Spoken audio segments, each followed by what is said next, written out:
الحمد لله وكفى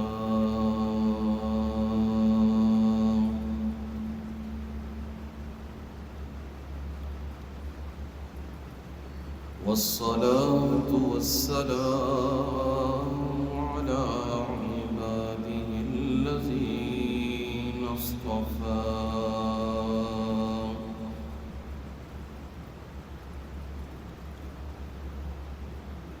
خصوصا على سيد الرسل وخاتم الأنبياء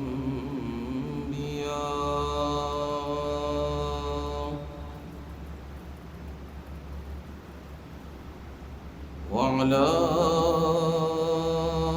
آله وأصحابه الأتقياء.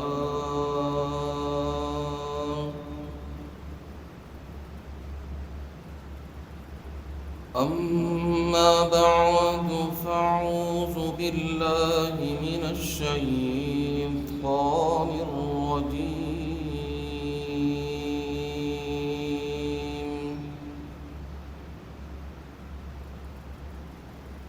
بسم الله الرحمن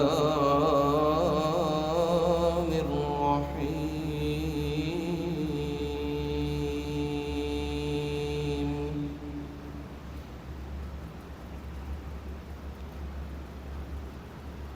فإن آمنوا بمثل ما آمنتم به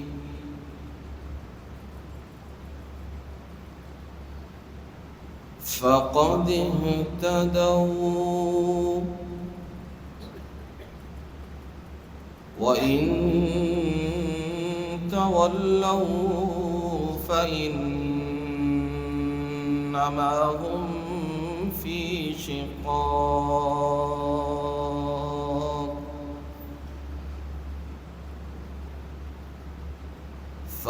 فسيكفيكهم الله وهو السميع العليم.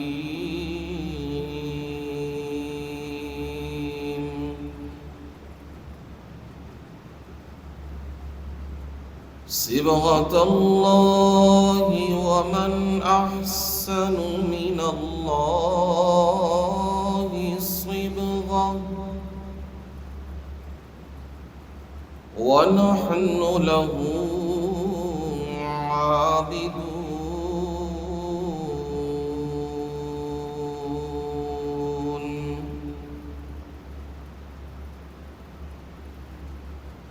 فإن آمنوا بمثل ما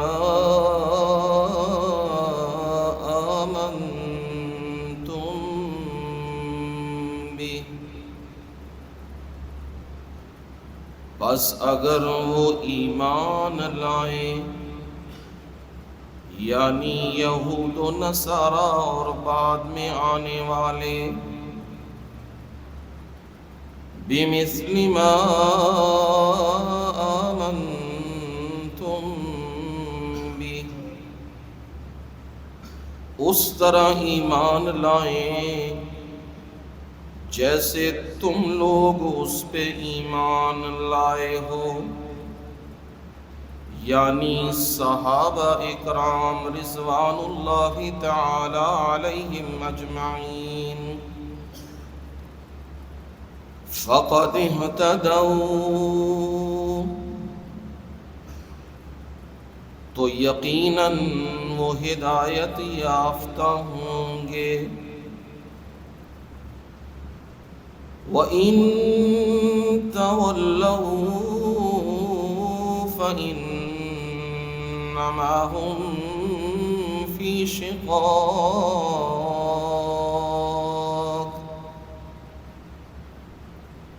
اور اگر وہ پھر جائیں، منہ موڑ لیں، تو بس وہ ضد میں پڑے ہوئے ہیں. فَسَيَكْفِيكَهُمُ اللَّهُ پس ان قریب اللہ تعالی آپ کی طرف سے ان کو کافی ہوں گے۔ وَهُوَ السَّمِيعُ الْعَلِيمُ،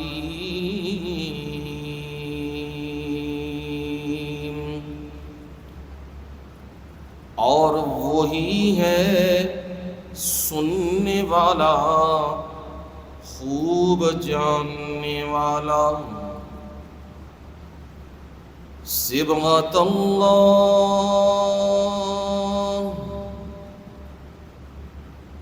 اللہ تعالی کا رنگ، یعنی اس کی توحید کا رنگ۔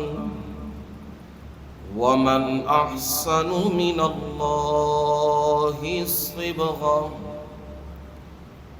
اور اللہ تعالی کے رنگ سے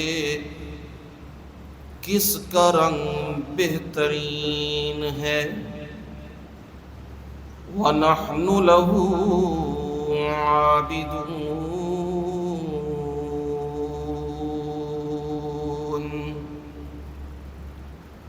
اور ہم اسی کی عبادت کرنے والے ہیں۔ سبحان ربک رب العزة عما يصفون، وسلام على المرسلين والحمد لله رب العالمين۔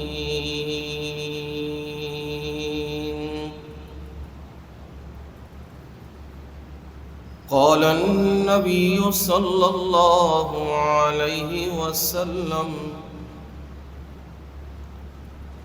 لكل نبي رفيق، ورفيقي في الجنة عثمان،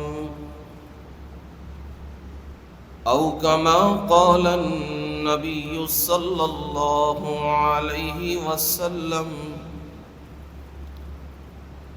نبی علیہ السلام نے فرمایا، ہر نبی کا کوئی نہ کوئی دوست ہوتا ہے، اور میرے دوست جنت میں عثمان رضی اللہ تعالی عنہ ہیں۔ اللہم صل علی محمد وعلی آل محمد، كما صليت على إبراهيم وعلى آل إبراهيم إنك حميد مجيد۔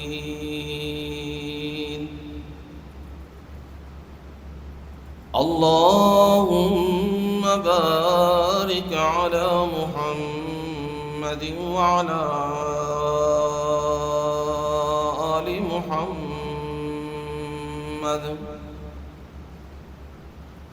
كما باركت على إبراهيم وعلى آل إبراهيم إنك حميد مجيد۔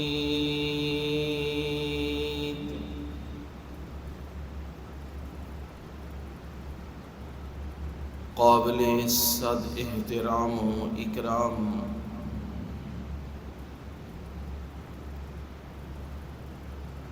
میرے بزرگوں، بھائیوں، عزیزوں، دوستوں اور نوجوانوں،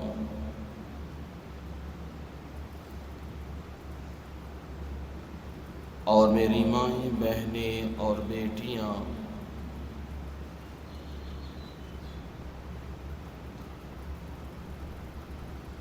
آپ تمام لوگوں کے سامنے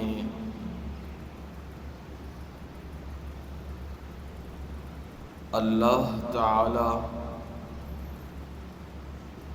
عز و جل کی بابرکت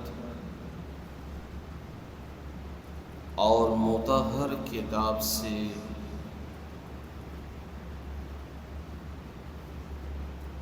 پہلے پارے میں سے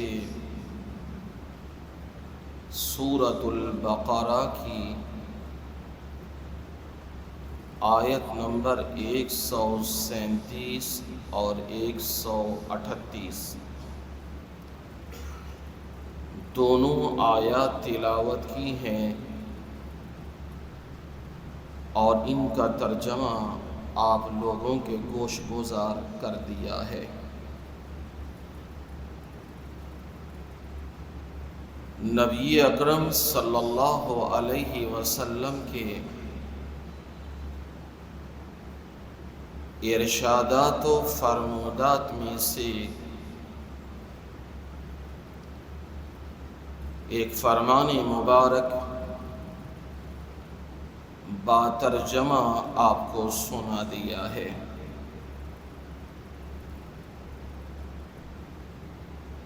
گزشتہ جمعے بھی انہی آیات کو پڑھا گیا، پھر اس کے ضمن میں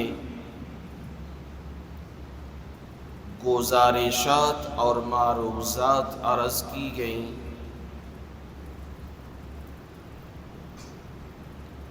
جو سیدنا عثمان غنی رضی اللہ تعالی عنہ کے متعلق تھیں۔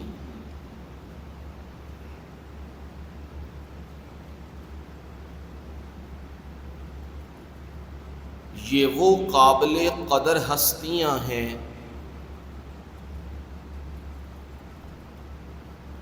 جنہوں نے اسلام کے پودے کی آبیاری کی اور اسے ایک تناور درخت بنا دیا۔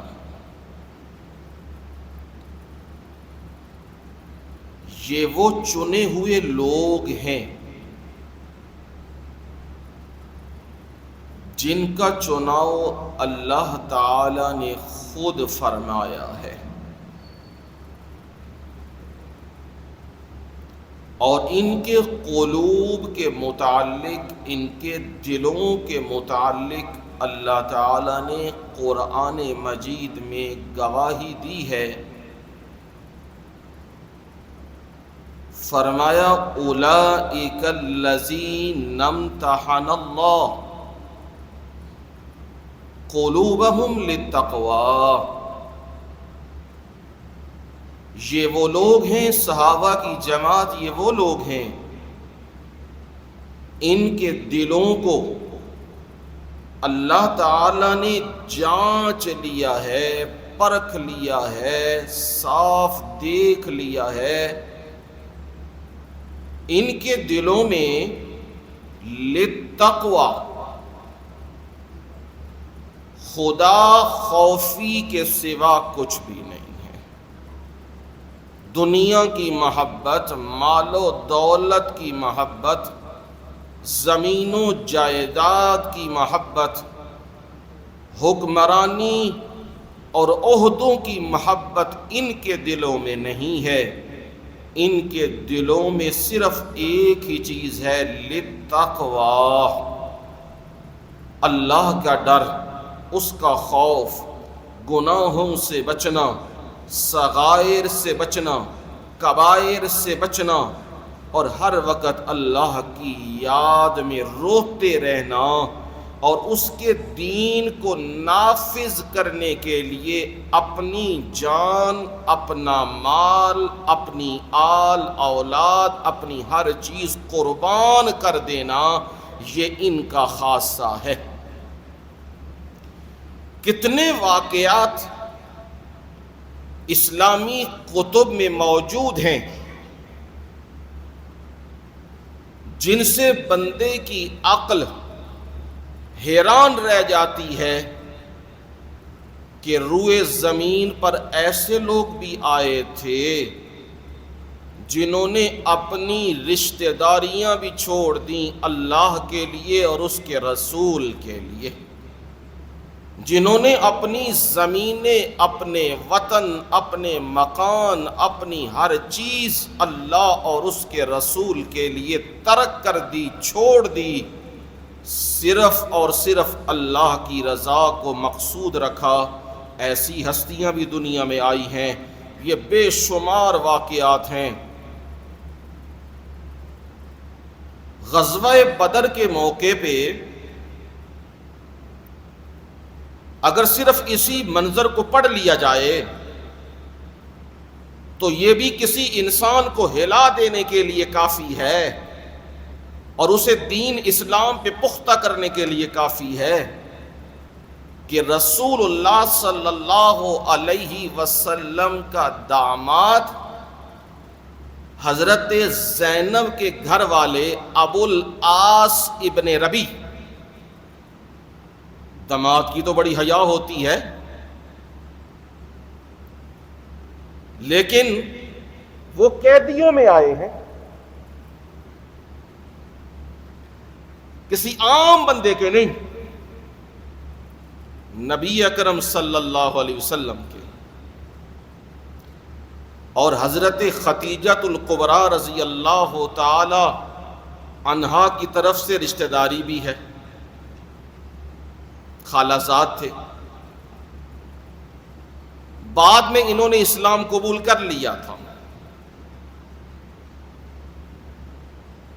اور نبی صلی اللہ علیہ وسلم کے چچا حضرت عباس قیدیوں میں آئے تھے۔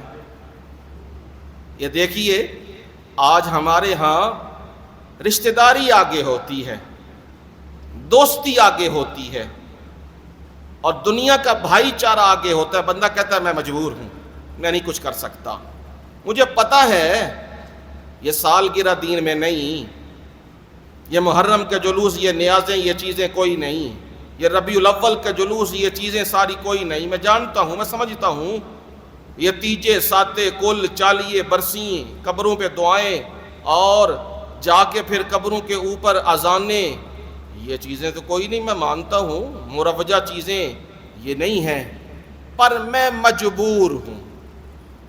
لوگ کیا کہیں گے، برادری کیا کہے گی، میرے رشتہ دار کیا کہیں گے، یہ مجبوریوں میں بندہ جکڑا ہوا ہے۔ لیکن ذرا ان کا حال دیکھیے جنہوں نے اسلام کی اس عمارت کو اپنے خون دے کے اور اپنی ذاتی خواہشات قربان کر کے تعمیر کیا ہے، ذرا ان کا حال بھی تو دیکھیے نا۔ عام طور پہ جو نچلا طبقہ ہوتا ہے ان کے لیے قانون اور ہوتا ہے، اور بڑوں کے لیے قانون اور ہوتا ہے۔ نبی اکرم صلی اللہ علیہ وسلم نے فرمایا اللہ تعالیٰ نے پہلی امتوں کو اس لیے ہلاک کر دیا تھا کہ ان کے بڑے اگر گناہ کرتے تو انہیں چھوڑ دیا جاتا تھا، اور ان کے چھوٹے اگر کوئی گناہ یا زیادتی یا ظلم کرتے تو انہیں سزا دی جاتی تھی۔ اس نا انصافی کی وجہ سے اللہ نے پہلی امتوں کو ہلاک کر دیا تھا، اور نبی صلی اللہ علیہ وسلم تو خود مثال بنے تھے۔ ایک طرف چچا ہیں قیدیوں میں، دوسری طرف داماد ہیں قیدیوں میں، اور تیسری طرف چچا زاد بھائی حضرت علی المرتضیٰ رضی اللہ تعالی عنہ کا بھائی عقیل، وہ بھی قیدیوں میں ہے۔ یعنی یوں سمجھو سکی برادری قیدیوں میں ہے، اور وہ دور کے رشتہ دار نہیں، قریبی رشتہ دار ہیں۔ حضرت عمر کے سکے ماموں وہ بھی قیدیوں میں ہیں، حضرت عثمان رضی اللہ تعالیٰ عنہ کے رشتہ دار، حضرت علی المرتضیٰ رضی اللہ تعالیٰ عنہ کے رشتہ دار قیدیوں میں ہیں۔ کسی کا بھائی، کسی کا باپ، کسی کا بیٹا، کسی کا کیا قیدیوں میں ہے۔ اب ظاہر بات ہے کوئی لمبی چوڑی تو جیل تو نہیں تھی نا، مسجد نبوی جتنی یہ حصہ، پہلا حصہ، اس سے بھی چھوٹا حصہ، اس میں انہیں قیدی بنایا گیا تھا۔ صحابہ بھی تھے اور یہ بھی تھے، اور رشتہ دار آمنے سامنے ہوتے تھے۔ بعض اوقات ایسا ہوتا ہے نا، رشتہ دار دور ہے، چلو جیل میں ہے، پتہ نہیں اس کے ساتھ کیا ہو رہا ہے، چلو خیر ہے، اور رشتہ داری میں جب یہ معاملہ آ جاتا ہے نا، بندہ کہندا ہے میں انہوں ساری زندگی معاف نہیں کرنا، اے تھانے گیا ہے تے منوں ویکھ کے ٹورایا ہے، اے فلانی تھان تے گیا ہے تے انہیں منوں ویکھیا ہے کہ میں پھسیاں تے پھر یہ نکل آیا ہے، میں انہوں ساری زندگی چھڈدا نہیں ہاں۔ اور یہاں صبح و شام ہر وقت سامنا ہو رہا ہے بھائیوں کا، رشتہ داروں کا۔ اللہ اللہ سب اپنی جگہ پر میرے امام محمد کریم صلی اللہ علیہ وسلم، ان کا سامنا کس طرح ہو رہا ہے۔ نبی اکرم صلی اللہ علیہ وسلم نے جب یہ معاملہ طے کر لیا، مختلف آراء آئیں، اسلام کا شیر اور اسلام کا بہادر بندہ اور مراد رسول سیدنا عمر فاروق رضی اللہ تعالیٰ عنہ، انہوں نے تو کیا رائے دی، کہا یہ کفر کے سرغنے ہیں، جس کا رشتہ دار ہے اس کے حوالے کیا جائے، میرا میرے حوالے، علی المرتضیٰ کا رشتہ دار بھائی ان کے حوالے، آپ کا آپ کے حوالے، باقیوں کے رشتہ دار ان کے حوالے۔ اور حوالے اس لیے نہیں کہ روٹی کھلائیں، حوالے اس لیے کہ ان کی گردنیں اتاری جائیں۔ گل کہنی بھی اوکھی ہے تے کرنا اس تو بھی اوکھا ہے۔ نبی صلی اللہ علیہ وسلم نے رائے سن لی، سیدنا ابو بکر صدیق رضی اللہ تعالیٰ عنہ کی رائے مختلف تھی۔ یہ تو تھا اگر انہیں قتل کیا جائے گا کفر کا زور ٹوٹے گا، ان کے بڑے بڑے مارے جائیں گے، ان کا زور ٹوٹے گا، مسلمانوں کی ہاں رعایت کوئی نہیں ہوتی۔ اور سیدنا ابو بکر صدیق رضی اللہ تعالیٰ عنہ کہہ رہے تھے اللہ دے نبی انہاں اتے رحم کیتے آ جائے، ایک کفر دے وڈے وڈے لوگ نے، خاندانی وڈے وڈے لوگ نے، جے انہاں تے مہربانی کر دیتی جائے گی، انہاں کولوں فدیہ لے لیا جائے گا تے انہاں نو چھڈ دتیا جائے گا، اے جا کے تبلیغ بھی کرن گے تے اللہ انہاں نو ہدایت بھی دے دے گا۔ تے ساڈا مقصد مارنا نہیں، ساڈا مقصد ہے اسلام دے اندر داخل کرنا، اسلام وچ لے آنا، مسلمان بنانا۔ اب رائے دیکھو دونوں کی کیا ہے، مختلف ہیں دیانت و امانت سے۔ بعض اوقات گھروں میں اختلاف ہوتا ہے نا، رائے مختلف ہوتی ہے تو بندہ کہتا ہے ان نے میرے تو مخالف رائے دیتی سی، میں انہوں نہیں معاف کرنا نہ۔ اگر دیانت و امانت سے کوئی رائے دے رہا ہے اور رائے میں اختلاف ہے، کوئی نہیں، امیر کا کام ہوتا ہے کسی رائے پہ فیصلہ کر دینا یا اپنی رائے پہ فیصلہ کر دینا، پھر سب کو اس کے اوپر ایمان لانا ہوتا ہے۔ یہی عمارت ہوتی ہے اور یہی عمارت کی عظمت ہوتی ہے۔ اب نبی اکرم صلی اللہ علیہ وسلم نے اور صحابہ کے ساتھ حضرت ابو بکر صدیق رضی اللہ تعالی عنہ کی رائے کو قبول کر لیا، فیصلہ ہو گیا۔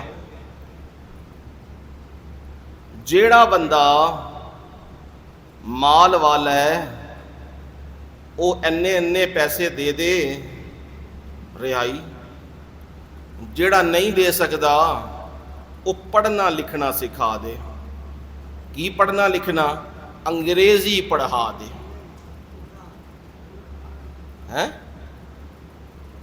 ہر بندہ چوک کے نا شے اپنے تے فٹ کرن دی کردا، راہ کٹدا ہے کہ جی اس وقت کیا سی جی پڑھا دیو۔ کی پڑھا دیو؟ سائنس، میتھ، کیمسٹری پڑھا دیو۔ او میاں نا خدا کا خوف کرو، کہاں کی بات کہاں لے کے جا رہے ہو؟ یہ پڑھنا لکھنے سے مراد ہے کہ جو اس وقت کی مروجہ چیزیں جس طرح سفارت کاری ہوتی تھی تو چند بندے پڑے ہوئے تھے وہ لکھنا جانتے تھے، جس طرح حضرت عمر فاروق تھے، حضرت عثمان غنی تھے، یہ لکھنا بھی جانتے تھے، اور کوئی چیز باہر سے کسی زبان میں آتی تو اسے پڑھنا بھی جانتے تھے۔ یہ پڑھنا لکھنا جو رواجی ہے وہ سکھا دے، یہ کوئی اپنی طرف سے کوئی خاص علوم نہیں جو سکھا دے۔ اب یہ فیصلہ ہو گیا، نبی اکرم صلی اللہ علیہ وسلم کے سامنے ایک ہار آیا جو قیدیوں کی آزادی کے بدلے میں تھا۔ جو ہی ہار آیا نا تو نبی صلی اللہ علیہ وسلم ہار کو دیکھ کے بے ساختہ رونے لگ گئے، آنسو شروع ہو گئے۔ صحابہ آپ کے قرب و جوار میں تھے، دیکھنے لگ گئے نبی صلی اللہ علیہ وسلم کی کیفیت کیا ہو گئی ہے، کیوں رونے لگ گئے ہیں۔ ایک ہار آیا ہے، ہار آئے تو وہ تو خوشی کی بات ہوتی ہے، قیمتی چیز ہے، لیکن اللہ کے نبی صلی اللہ علیہ وسلم دیکھ کے رونے لگ گئے ہیں۔ نبی صلی اللہ علیہ وسلم کی جب کیفیت کچھ سنبھلی، صحابہ میں سے ایک نے سوال کیا، اللہ کے نبی کیا ماجرا ہے، کیا معاملہ ہے؟ فرمایا یہ وہ ہار ہے جو سیدہ خدیجۃ الکبریٰ رضی اللہ تعالی عنہا کا ہار تھا۔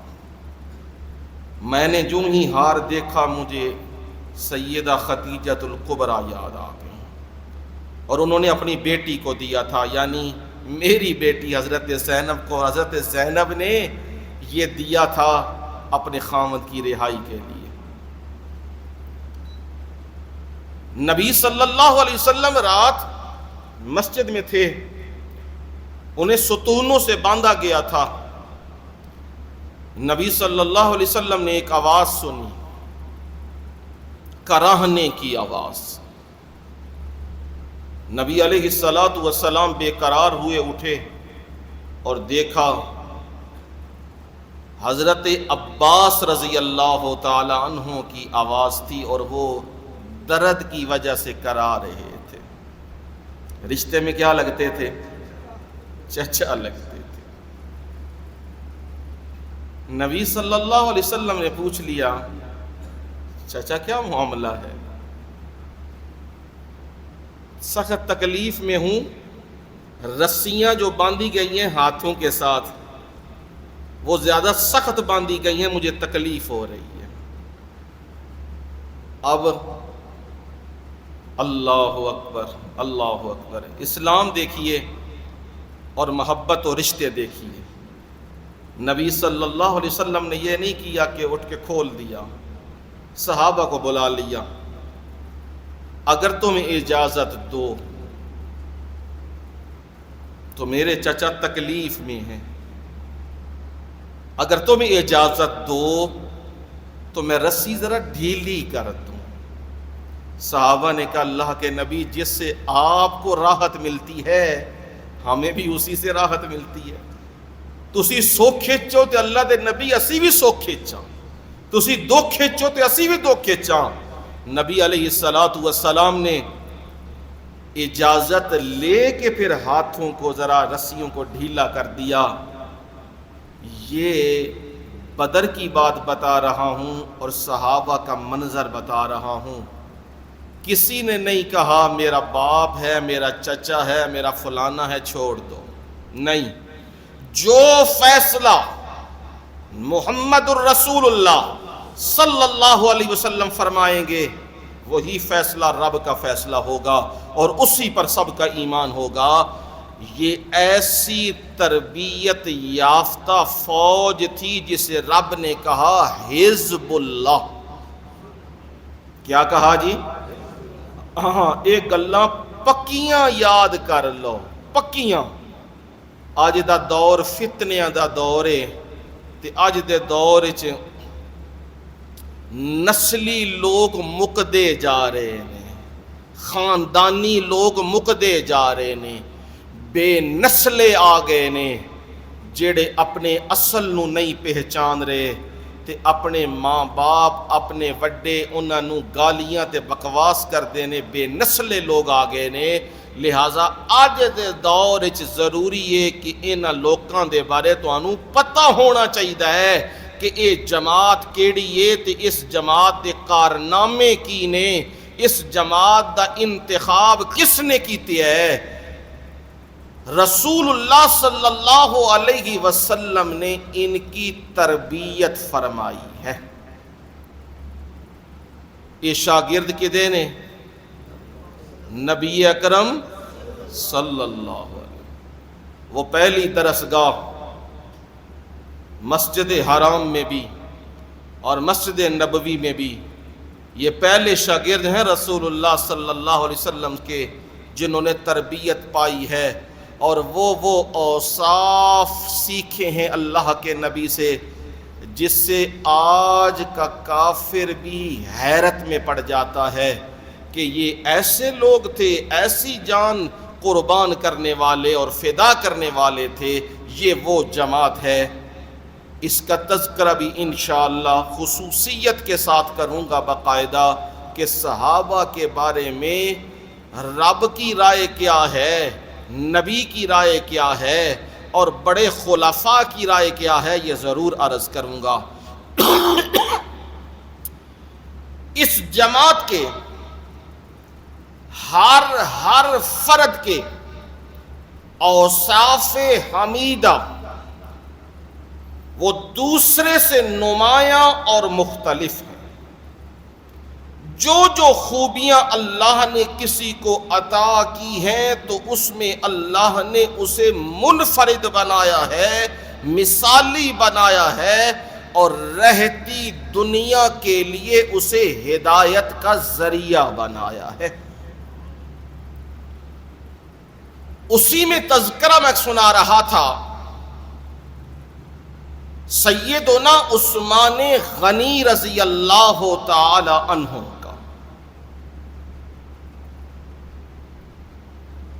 ان کا تعلق قریش کے ساتھ ہے۔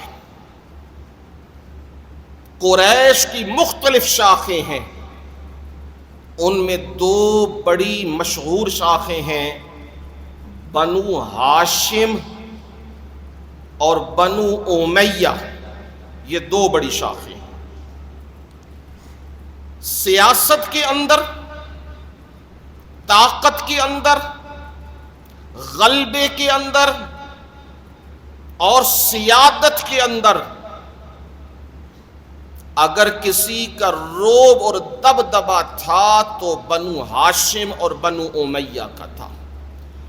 جنگی معاملات جتنے دیکھنے ہوتے، جنگی معاملات، ان میں زیادہ تر بنو امیہ کے لوگ تھے،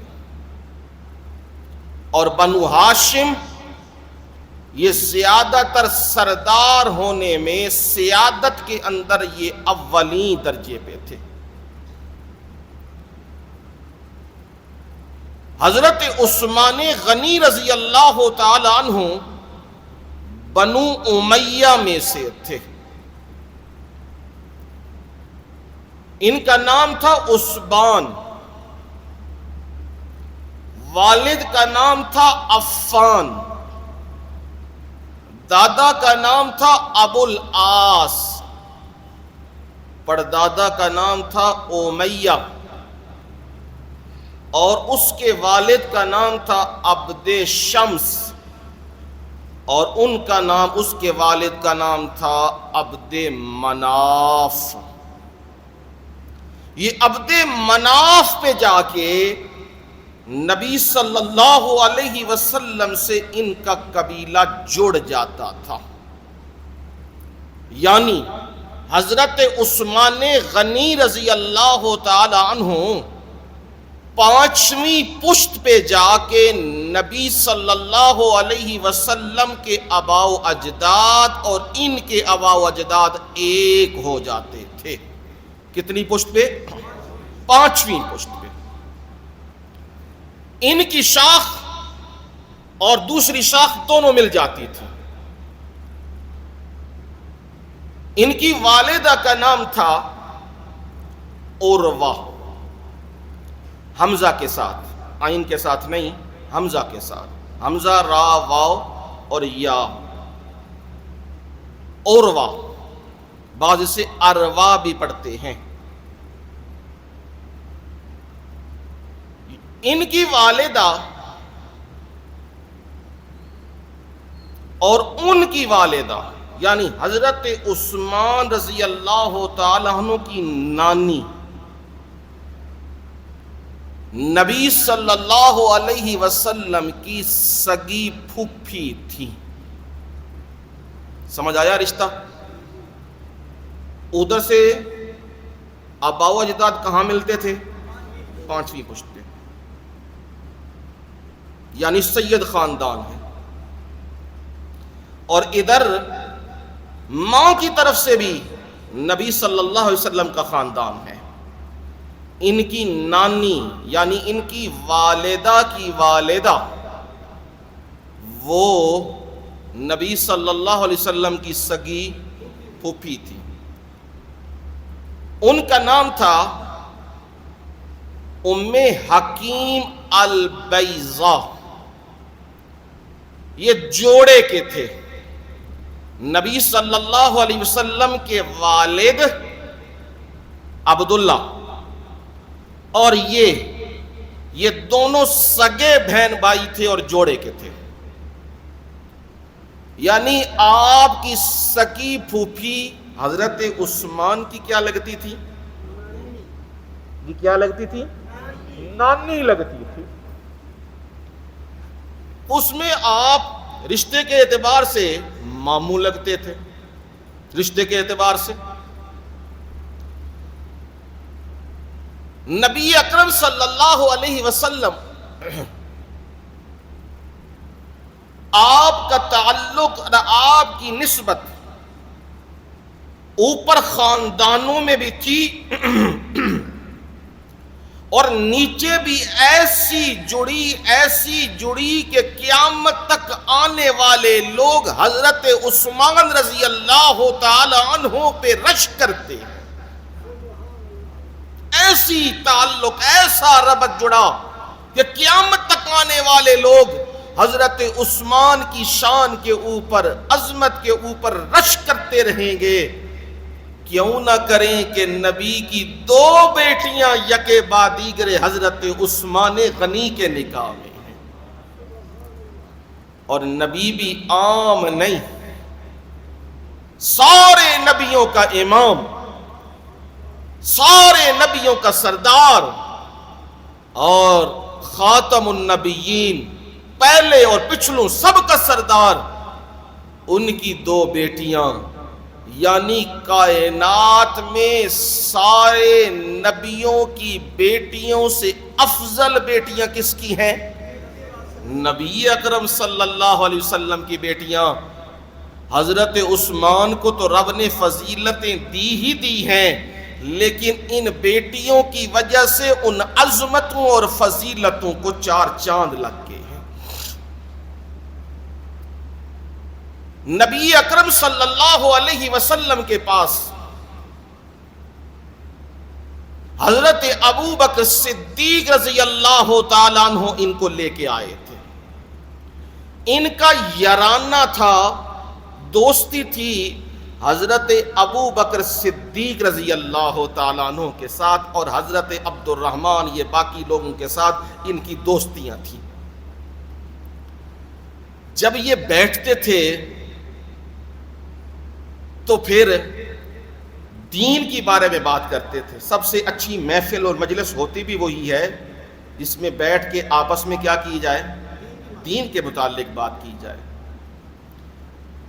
حضرت ابو بکر صدیق رضی اللہ تعالیٰ عنہ نے انہیں کہا، عثمان تو بڑا بہترین آدمی، حیا والا اور امانت والا ہے، اور عرب کے اندر کم لوگ ہی تیری جیسی صفات کے حامل ہیں۔ نبی اکرم صلی اللہ علیہ وسلم نے نبوت کا اعلان کیا ہے، اور اسلام میں داخل ہونے کے لیے پہل کر لے تو۔ باتیں سنتے رہے. ایک دن حضرت ابو بکر صدیق رضی اللہ تعالی عنہ انہیں لے آئے نبی اکرم صلی اللہ علیہ وسلم کے پاس. یعنی یہ دل کی زمین نرم ہو چکی تھی بے حد, اور نبی صلی اللہ علیہ وسلم کے پاس جب لائے تو نبی صلی اللہ علیہ وسلم نے حضرت عثمان رضی اللہ تعالیٰ عنہ کو دیکھا اور فرمایا, یہ کلمات تھے, فرمایا عثمان تیرے لیے جنت انتظار میں ہے. یہ کلمات کہے, تیرے لیے جنت انتظار میں ہے, اور میرے رب نے مجھے نبی بنایا ہے, میری بات کو مان لے اور میری اقتدا قبول کر لے. کہتے ہیں ایسے الفاظ تھے, سادہ الفاظ تھے اور گنے چنے الفاظ تھے, آپ کے ہونٹوں سے ادا ہوئے اور میرے دل میں پیوست ہو گئے, اور میں نے اسی وقت ہاتھ آگے بڑھا دیا, نبی صلی اللہ علیہ وسلم کے ہاتھ پہ اسلام قبول کر لیا.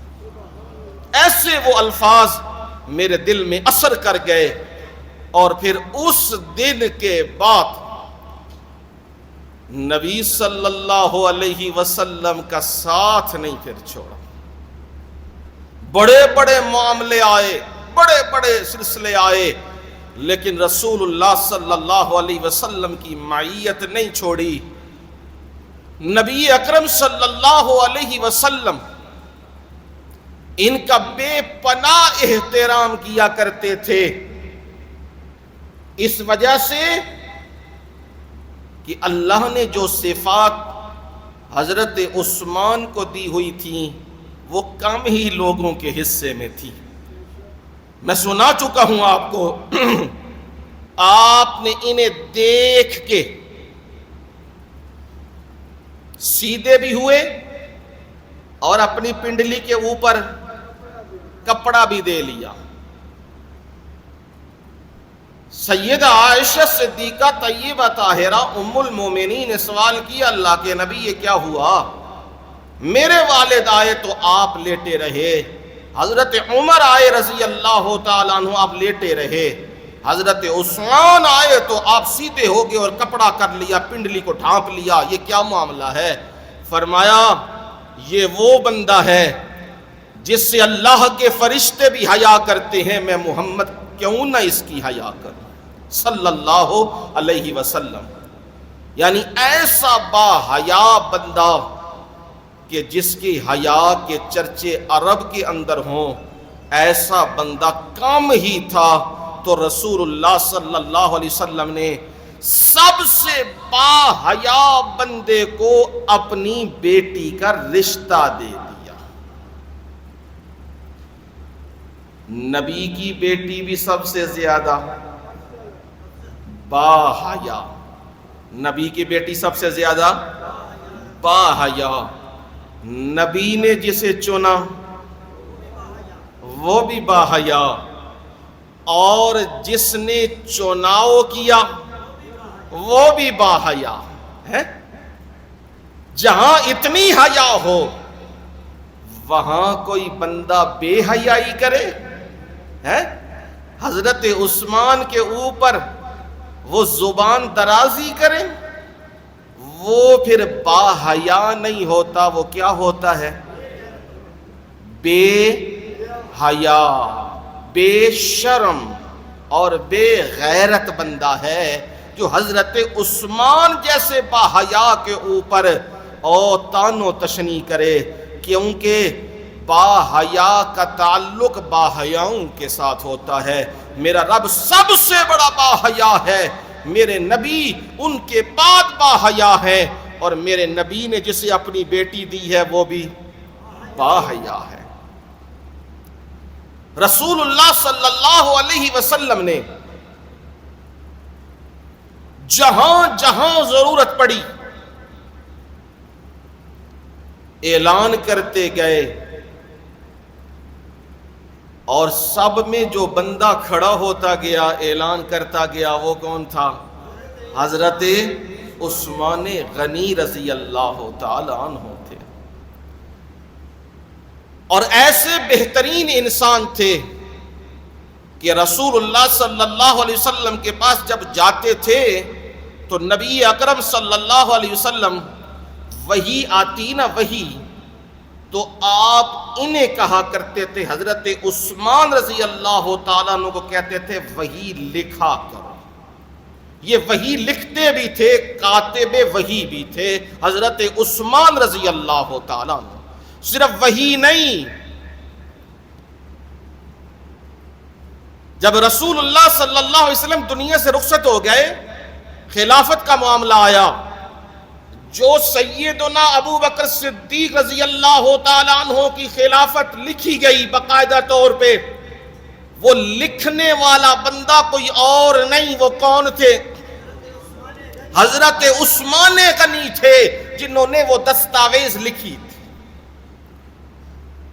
اور وہ وقت بھی تھا کہ حضرت عثمان غنی لکھتے تھے، ابو بکر صدیق رضی اللہ تعالیٰ عنہ لکھواتے تھے۔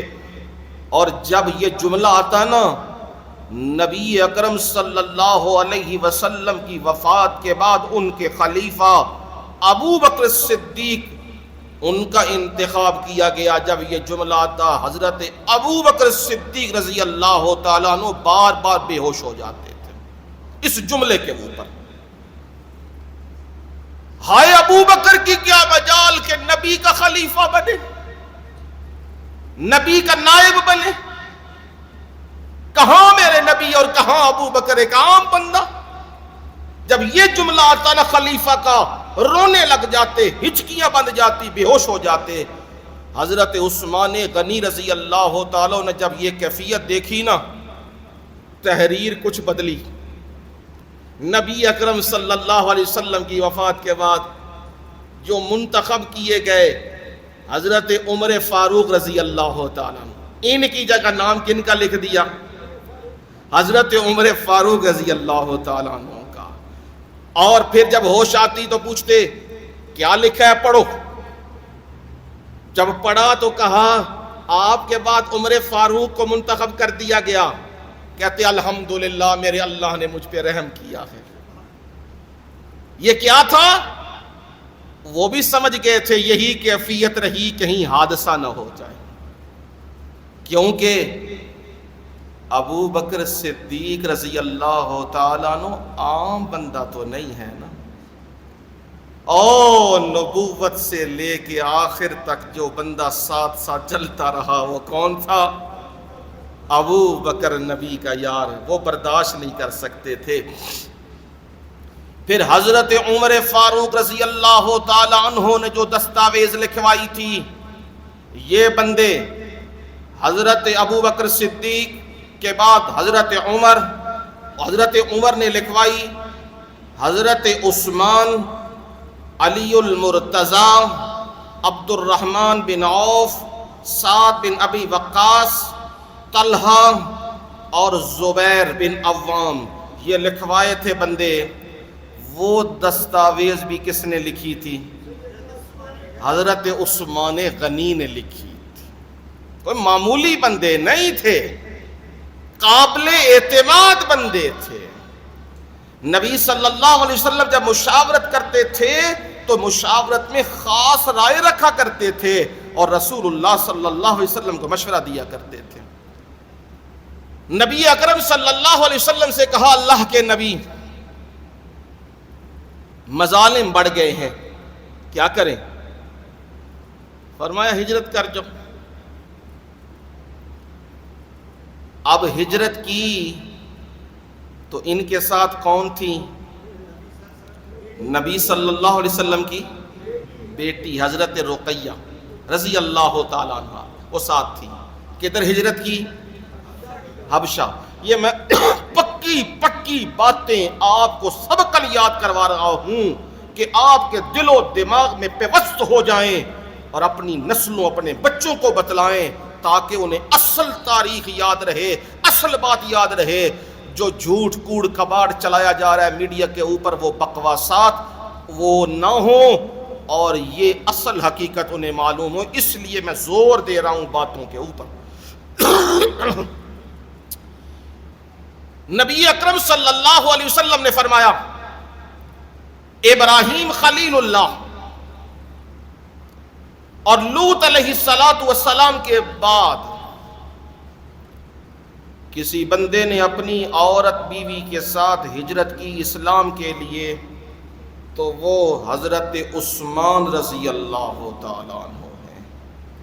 یعنی یہ معمولی معاملہ نہیں ہے، کسے بندے دے مکان، سرداریاں، عہدے، مرتبے، رتبہ، ہیبت تے دولت، جائیداداں تے کاروبار پورا مکے وسدا ہوئے تے او چھڈ چھڈا کے ہجرت کر جائے، یہ بڑا اوکھا جی، بڑا اوکھا جی۔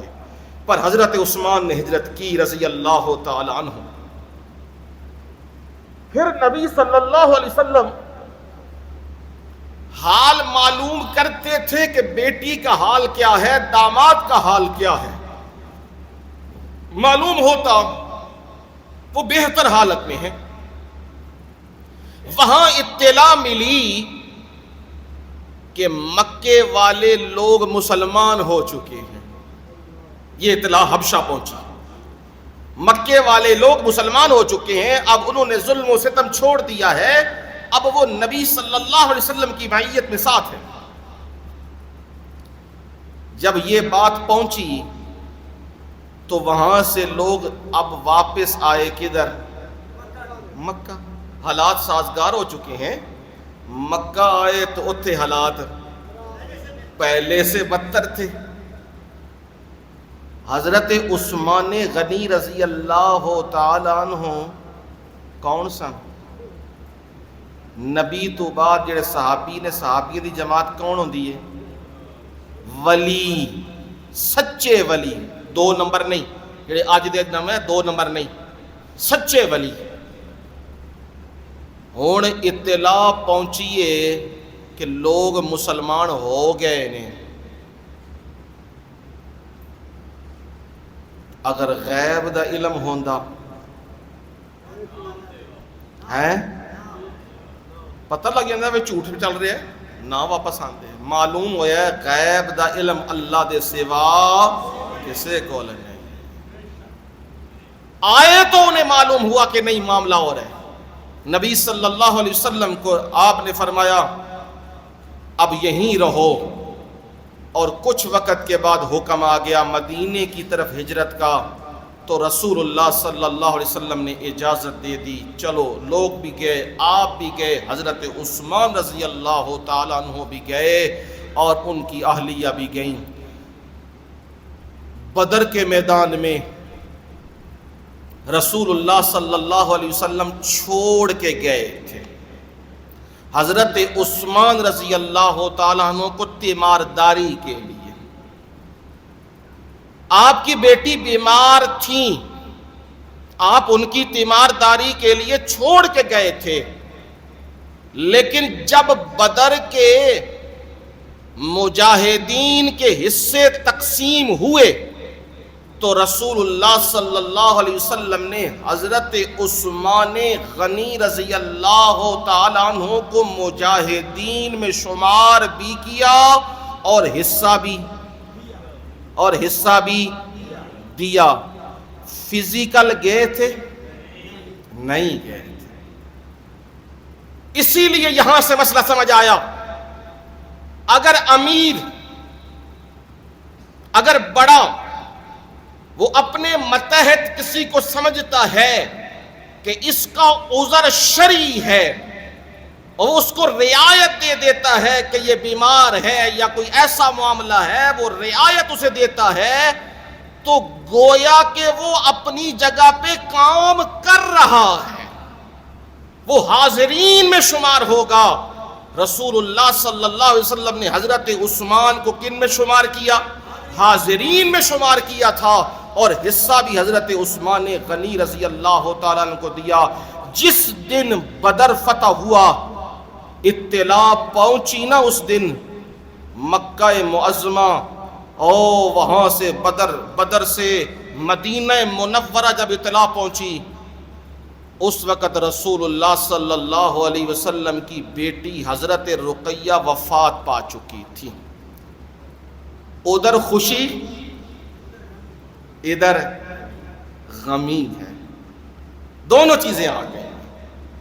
نبی صلی اللہ علیہ وسلم جب آئے، بیٹی فوت ہو چکی تھی، نبی صلی اللہ علیہ وسلم نے تجہیز و تکفین کے لیے حضرت عثمان اور حضرت اسامہ بن زید رضی اللہ تعالیٰ ان کو کہا، اور رسول اللہ صلی اللہ علیہ وسلم نے اس دن جنازہ پڑھا کے اپنی بیٹی کو دفن کیا جس دن بدر فتح ہوا تھا۔ حضرت عثمان غنی رضی اللہ تعالیٰ عنہ پریشان رہتے تھے۔ حضرت عمر فاروق رضی اللہ تعالیٰ عنہ نے پوچھ لیا، عثمان رضی اللہ تعالیٰ عنہ کیوں پریشان رہتے ہو؟ کسی سے بات نہیں کرتے، الگ تھلگ رہتے ہو؟ کہا اس لیے روتا ہوں، بڑی مشکل سے میرے اللہ نے میرا سنگ جوڑا تھا اپنے نبی کے ساتھ۔ آپ نے فرمایا قیامت کے دن سب کی قرابتیں ٹوٹ جائیں گی، سب کے خاندان رشتہ دار ٹوٹ جائیں گے سوائے میری قرابت کے، سوائے میری قرابت کے، باقی سب ٹوٹیں گے اس دن۔ میں یہ چاہتا ہوں اس دن میں نبی کی قرابت میں رہوں، میرا تعلق نبی کے ساتھ رہے، اس لیے مغموم رہتا ہوں۔ نبی صلی اللہ علیہ وسلم کو کہا گیا آپ نے اپنی دوسری بیٹی کا رشتہ دے دیا صلی اللہ علیہ وسلم، حضرت ام کلثوم رضی اللہ تعالی عنہا ان کا رشتہ دے دیا۔ یعنی اس وجہ سے انہیں کہا جاتا ہے ذوالنورین۔ بیٹی کیا ہوتی ہے؟ آنکھوں کا نور عین انہیں کہا جاتا ہے، آنکھوں کا نور کہا جاتا ہے بیٹی کو۔ تو دو روشنیاں دی نا، دو نور دیے نا، اس لیے حضرت عثمان کو کیا کہتے ہیں؟ ذوالنورین۔ اے او بندہ جنہوں نبی نے اپنی دو دھیاں دیتی ہیں رضی اللہ تعالی عنہ۔ نبی اکرم صلی اللہ علیہ وسلم نے انہیں سفارت کے لیے بھی چنا تھا، سفیر بنایا تھا۔ رسول اللہ صلی اللہ علیہ وسلم آپ نے خواب دیکھا کہ میں اور میرے ساتھی مکہ معظمہ میں پہنچے ہیں اور بیت اللہ کا طواف جاری ہے۔ نبی اکرم صلی اللہ علیہ وسلم نے ارادہ فرما لیا کہ میں عمرہ کروں گا، اپنے ساتھیوں کو بھی تیار کر لیا، اور رسول اللہ صلی اللہ علیہ وسلم 1400 صحابہ کی معیت میں اب مدینہ منورہ سے نکلے اور مقام حدیبیہ پہ پڑاؤ ڈالا۔ رسول اللہ صلی اللہ علیہ وسلم کو اطلاع مل گئی مکے والے بالکل تیار ہیں، اور مکے والے یہ کہہ رہے ہیں ہم رسول اللہ صلی اللہ علیہ وسلم کو داخل نہیں ہونے دیں گے۔ آپ نے اپنا جو سفیر بنایا صحابہ سے رائے لی، نبی صلی اللہ علیہ وسلم نے کسے بھیجا جائے؟ پہلی نظر آپ کی انتخاب کی پڑی حضرت عمر فاروق رضی اللہ تعالیٰ عنہ پہ۔ آپ نے فرمایا عمر میں بہتر سمجھتا ہوں تم جاؤ اور جا کے وہاں میرے لیے سفارت کری کا کام کرو، اور انہیں کہو ہم لڑائی کرنے نہیں آ رہے، مقابلہ کرنے نہیں آ رہے، ہم تو طواف کرنے آ رہے ہیں، عمرہ کرنے آ رہے ہیں، واپس چلے جائیں گے۔ سیدنا عمر فاروق رضی اللہ تعالیٰ عنہ نے کہا اللہ دے نبی او تے انجے بھی اسلام دے دشمن نے تے میرے بہتے دشمن نے، اللہ دے نبی او سمجھ دے نے انہاں ساریاں نو جڑا حوصلہ ملیا ہے نا او عمر فاروق دی وجہ نال ملیا رضی اللہ تعالیٰ عنہ۔ اللہ کے نبی آپ کا حکم ہے تو میں حکم تو نہیں ٹالوں گا، پر اللہ کے نبی میری رائے یہ ہے میری وجہ سے جذبات زیادہ بھڑکیں گے، وہ کہیں گے دیکھو عمر کو بھیجنا ہمارے لیے پیغام ہے کہ لڑائی، اوپر سے کہہ رہے ہیں لڑائی نہیں اور اندر سے لڑائی چاہتے ہیں، اللہ کے نبی مجھے نہ بھیجئے اور میں بندہ بتاتا ہوں جسے بھیجئے، مجھے امید ہے ان کے دل نرم ہو جائیں گے۔ کون ہے وہ بندہ عمر؟ فرمایا اللہ کے نبی میری نظر میں تو وہ بہترین بندہ حضرت عثمان رضی اللہ تعالیٰ عنہ ہے،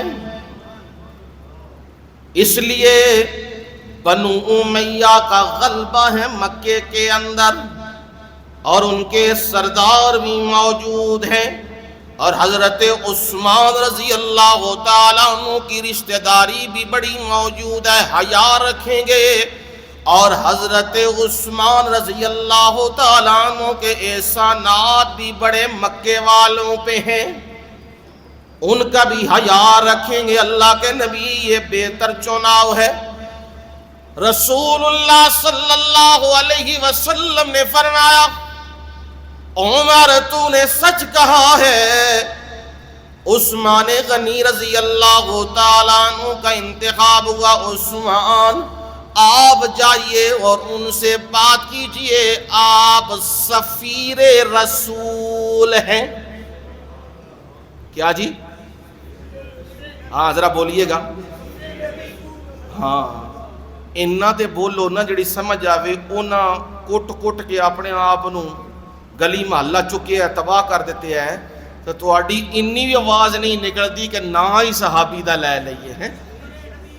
سفیر رسول صلی اللہ علیہ وسلم کون ہے؟ کون ہے؟ حضرت عثمان غنی رضی اللہ تعالیٰ عنہ۔ نبی صلی اللہ علیہ وسلم نے دعاؤں کے ساتھ تائیدوں کے ساتھ مکہ روانہ کیا، اور عثمان غنی رضی اللہ تعالیٰ عنہ مکے پہنچے ہیں۔ اب وہاں بچے کچے سردار بھی ہیں، ابو جہل کا بیٹا اکرمہ اور باقی سردار بھی، ابو سفیان جو بڑے سردار وہ بھی موجود ہیں۔ انہیں کہا میں سفیر ہوں رسول اللہ صلی اللہ علیہ وسلم کی طرف سے، ہم لڑائی کرنے نہیں آ رہے، مقابلہ کرنے نہیں آ رہے، ہم چاہتے ہیں عمرہ کریں اور واپس چلے جائیں، یہ ہماری چاہت ہے، ہمیں اجازت دے دی جائے۔ اسی وقت اکرمہ ابو جہل کا بیٹا رضی اللہ تعالیٰ عنہ جو بعد میں مسلمان ہوئے، وہ کھڑے ہو گئے اور کہنے لگے تم نے کیسے سوچ لیا مسلمانوں، ہمارے باپ ہمارے رشتہ دار ان کی لاشیں آج بھی ہمارے آنکھوں کے سامنے تڑپ رہی ہے، تم نے کیسے سوچ لیا تم سکون کے ساتھ آؤ گے اور یہاں سے چلے جاؤ گے؟ یہاں تو مقابلہ ہوگا، یا ہم مریں گے یا تمہیں ماریں گے یا تم ہمیں مارو، پھر آنا ہوگا، ویسے نہیں آنا ہوگا۔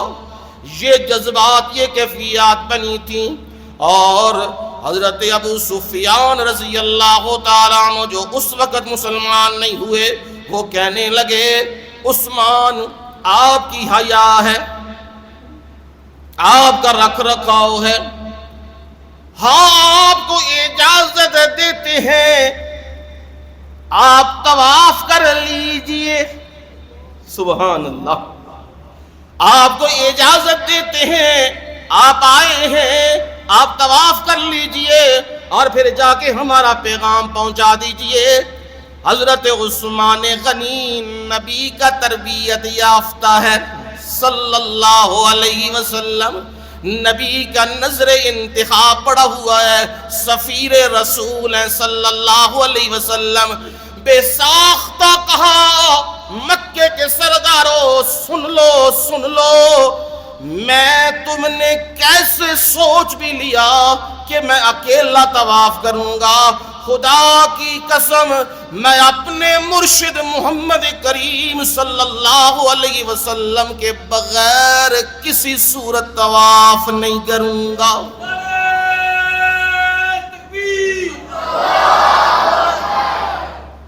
میں رسول اللہ صلی اللہ علیہ وسلم کا سچا ماننے والا ہوں، یہ کیسے ہو سکتا ہے؟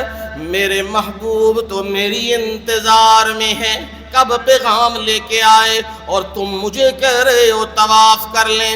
جب نکلنے لگے نا گفتگو کرنے کے لیے حضرت عثمان، اس وقت بھی ایک معاملہ بنا ہے، مکے والے حضرت عثمان تہمت باندھا کرتے تھے، ان کے رشتہ دار نے انہیں کہا عثمان اے پچھوں تہمت ذرا زمین تے سٹ۔ یہ جو سردار ہیں نا بڑے بڑے، اے تہمت دے لڑ لٹکانے تے پچھو تہمت دے جڑا حصہ ہے او زمین تے ربڑدا ہوئے تے اتے پگ چنگی تری ہوئے تے نال کوڑی ہوئے تے اے آدھے نے وڈا سردار تے چودھری آیا ہے، اے چل دی سی۔ حضرت عثمان کو کہا عثمان اے جڑا تہمت چکے ہوئے ہی نا، اے تہمت تھلے کر دے، عجیب لگدا وے۔ حضرت عثمان غنی رضی اللہ تعالیٰ عنہ ٹخنوں سے اوپر رکھا ہوا تھا، فوراً انہیں جواب دیا کی خیال ہے تہاڈا؟ میں اپنے نبی دی سنت چھڈ دیاں، میں سارے رسم و رواج اپنے پاؤں پہ ڈالتا ہوں، رونتا ہوں اور اپنے رسول اللہ صلی اللہ علیہ وسلم کی سنت کو اوپر رکھتا ہوں، میں نہیں اسے نیچے کرتا۔ اسی حالت میں جب انہوں نے دیکھا عثمان بھی ماننے والا نہیں تو عثمان رضی اللہ تعالیٰ عنہ کو تنہا کر دیا، ایک گھر میں علیحدہ کر دیا، جب تک ہمارا حکم نہ آئے تم واپس نہیں جا سکتے۔ ادھر پھر عروہ بن مسعود ثقفی بھی آ رہے ہیں، ان کی طرف سے پیغامات چل رہے ہیں، بات نہیں بن رہی۔ ادھر رسول اللہ صلی اللہ علیہ وسلم کو خبر پہنچی ہے حضرت عثمان رضی اللہ تعالیٰ عنہ کو شہید کر دیا گیا ہے۔ جو ہی رسول اللہ صلی اللہ علیہ وسلم کو خبر پہنچی حضرت عثمان کی شہادت ہو گئی ہے، نبی صلی اللہ علیہ وسلم نے ایک درخت کے نیچے، ککر کا درخت تھا، اس کے نیچے رسول اللہ صلی اللہ علیہ وسلم نے سارے صحابہ کو بلا لیا اور کہا مجھے خبر پہنچی ہے کہ عثمان کو شہید کر دیا گیا ہے، سن لو میری بات، ہم نے عثمان کے خون کا بدلہ لینا ہے اور اپنی جان یا وار دیں گے یا انہیں بتلائیں گے ہمارے سفیر عثمان کے ساتھ تم نے یہ کیوں کیا ہے، لہٰذا اسے بیت رضوان کہا جاتا ہے۔ کیا کہتے ہیں جی؟ بیت رضوان۔ اور قرآن اتر آیا سورہ فتح میں، لَقَدْ رَضِيَ اللَّهُ عَنِ الْمُؤْمِنِينَ إِذْ يُبَايِعُونَكَ تَحْتَ الشَّجَرَةِ۔ مجھے اپنی ذات کی قسم، لقد لگایا، مجھے اپنی ذات کی قسم، مجھے رب ہونے کی قسم، میں اعلان کر رہا ہوں مومنوں سے میں راضی ہو گیا، جو میرے نبی کے ساتھ بیعت کر رہے ہیں، پکی بات ہے اللہ ان سب سے راضی ہو گیا۔ یہ کون لوگ ہیں؟ المؤمنین. کون ہے جی؟ اچھا ذرا. کون ہے جی؟ کون ہے جی؟ کون ہے جی؟ یہ ہے مومن. اور جو نام نہاد بنے ہیں شکل پہ بھی لانتے، کپڑے بھی اسی طرح کے، چال ڈھال بھی وہی، رنگ لباس بھی وہی، اور نہ نمازیں، نہ روزہ، نہ دین، بے حیائی، اور مرد بھی، عورتیں بھی، یہ فلانا، یہ 8ویں، یہ 9ویں، یہ 10ویں، اور اب غم ختم. ڈرامے ویکھدے ہو کوئی نہیں ہے؟ نہیں ویکھنا تے جے نہیں ہونا ویکھدے تے اے جے ڈرامہ. اور جیڑی ایکٹنگ کیتی جاندی ہے نا، انے آنسو، رونا، لمیاں پینا، بیہوشیاں پانیاں، تے نال ہی پھر اٹھ جانا، چنگا بھلا ہو جانا. اینوں کی کہندے نے؟ یہ کی پیا کردا ہے؟ یہ ڈرامہ پیا کردا ہے. کوئی بندہ ہوندا ہے نا خاندان وچ، وہ جس حال جاوے نا کوئی لڑائی جھگڑا پنڈی صلح کران، کئی تے بڑے چنگے ہوندے نے، انہاں دی حیاواں کردے نے، تے کئی بجائے پنڈی مکان تے پنڈی پوا کے آندے نے. وہ پھر خاندان والے آتے نے یہ دا دھیان رکھیو، یہ کوئی حرکت کرے تو یہ کی کرے گا؟ یہ ڈرامہ کرے گا. یہ روے گا بھی تو ڈرامہ کرے گا، تے ہنسے گا تد بھی کی کرے گا؟ ڈرامہ. یہ ڈرامہ بنانے والے یہ مومن نہیں. اصل مومن تو وہ ہیں جنہوں نے رسول اللہ کے ہاتھ پہ بیعت کی ہے. اور یہ بیعت زمین کی بیعت نہیں، یہ بیعت جائیداد اور حکمرانی کے لیے نہیں. یہ بیعت وہ ہے جو جان دینے کے لیے، عثمان کی شہادت کا بدلہ لینے کے لیے. اور آپ کا عقیدے کی بھی ذرا گرا مضبوط کرتے جا رہا ہوں. حضرت عثمان رضی اللہ تعالیٰ عنہ کی خبر پہنچی ہے، رسول اللہ صلی اللہ علیہ وسلم نے اس خبر کا اعلان کیا ہے، اور اسی خبر کے اوپر نبی صلی اللہ علیہ وسلم نے کیا کی ہے؟ بیعت کی ہے. اور اسی بیعت پر اللہ نے اعلان کیا ہے، اللہ ان مومنوں سے کیا ہو چکا ہے؟ راضی ہو چکا ہے. اب حقیقت کی طرف آئیے. کیا حضرت عثمان رضی اللہ تعالیٰ عنہ کی شہادت ہوئی جی؟ نہیں ہوئی تھی. خبر پہنچی تھی، شہادت نہیں ہوئی تھی. اب اس سے کیا مسئلہ سمجھ آیا؟ غیب کا علم اللہ کے پاس ہے. بتلائے تو پتہ چلتا ہے، نہ بتلائے تو پتہ نہیں چلتا. میرے رب نے نہیں بتلایا نا، حقیقت نہیں کھولی تو پتہ نہیں چلا.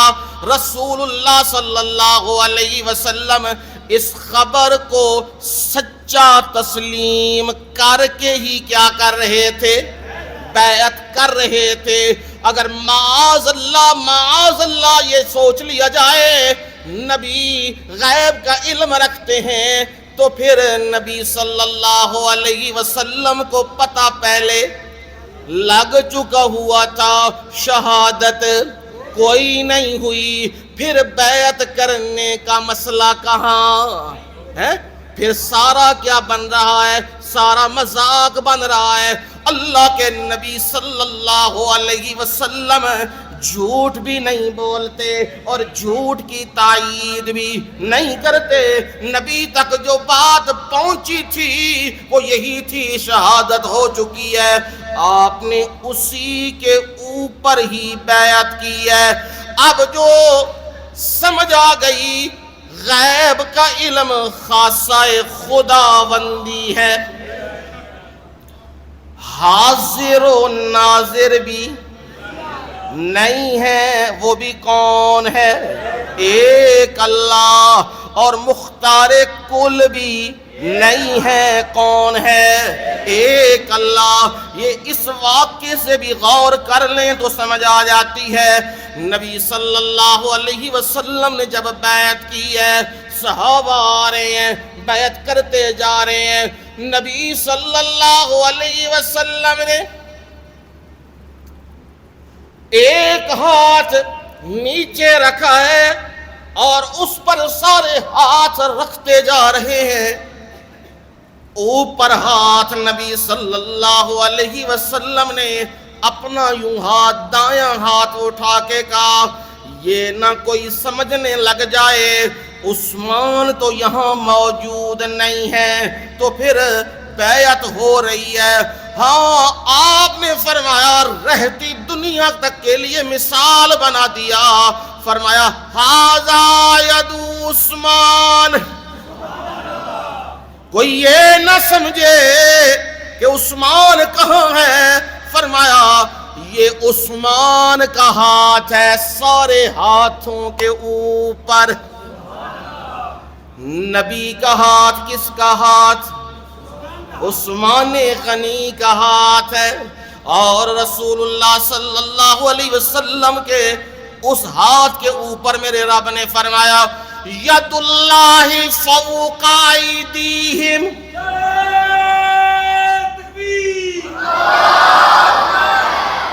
سبحان اللہ، میرا رب فرما رہا ہے ید اللہ فوق ایدیہم۔ جہاں ابو بکر کا ہاتھ ہے، جہاں عمر کا ہاتھ ہے، جہاں علی کا ہاتھ ہے، جہاں طلحہ و زبیر کا ہاتھ ہے، جہاں عبد الرحمن کا ہاتھ ہے، جہاں سعد کا ہاتھ ہے، جہاں عشرہ مبشرہ کا ہاتھ ہے، اور جہاں بدریوں کا ہاتھ ہے، جہاں احد والوں کا ہاتھ ہے، جہاں باقیوں کا ہاتھ پڑا ہے، وہاں سب ہاتھوں کے اوپر میرے نبی کا ہاتھ ہے۔ اور میرے نبی کے ہاتھ کے اوپر میرے رب نے فرمایا اینا سارے ہتھاں دے اتے اللہ دا ہاتھ ہے۔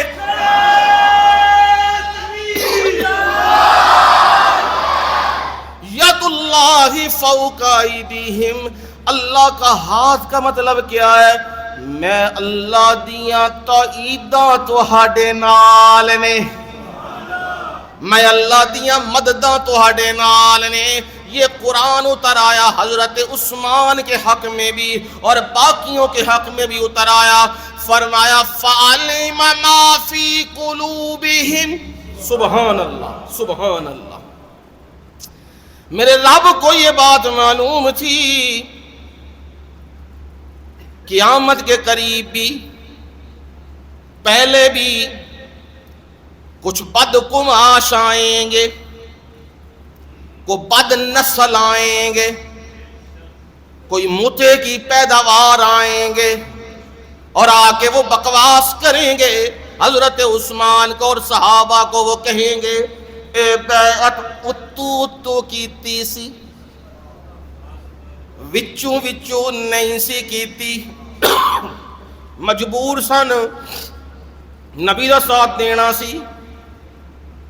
میرے رب نے 14 صدیاں پہلے قرآن میں اعلان کیا اللہ ان مومنوں سے راضی ہو چکا، اور میرے رب نے فَعَلِمَ مَا فِي قُلُوبِهِمْ، اللہ نے ان کے دلوں کو خوب جان لیا ہے۔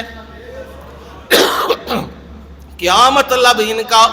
مطلب یہ ہے اے جو اتو سنو، اے جو اتو سنو اندروں سن، جو اندروں سن او باروں سن، اکو سن تے اکو کنج سن، اے میرے نبی دے نال ہی نال سن۔ یہ حضرت عثمان غنی رضی اللہ تعالیٰ عنہ کو سفیر بنایا۔ بدر میں بھی رسول اللہ صلی اللہ علیہ وسلم نے انہیں شمار کیا، احد کے اندر یہ بھی ساتھ ہیں۔ حالانکہ حضرت عثمان غنی رضی اللہ تعالیٰ عنہ کی طبیعت لڑائیوں والی نہیں تھی، بڑی بھلی طبیعت، لیکن نبی کا حکم آ جاتا جانا ہے جانا ہے، پھر حضرت عثمان پیچھے نہیں ہوتے تھے، نبی کے ساتھ ساتھ ہوتے۔ جب یہ منظر بنانا احد کے اندر مخلصین مومنین جب دوبارہ حملہ ہوا، حضرت خالد بن ولید نے حملہ کیا تو تتر بتر ہوئے۔ اچانک حملے کی وجہ سے کچھ لوگ ادھر گئے کچھ ادھر گئے اور تلواریں پھینک دی۔ نبی نہیں رہے تو پھر ہم نے کیا جنگ کرنی ہے؟ یہ منظر بنا۔ حضرت عثمان بھی اسی کیفیت میں ادھر ادھر ہوئے، لیکن جب دوبارہ بات ہوئی، آواز لگی تو وہ سارے دوڑ کے واپس آئے۔ تو میرے رب نے اعلان کیا قرآن میں 4 پارے میں، ان الذین تولوا منکم یوم التقى الجمعان،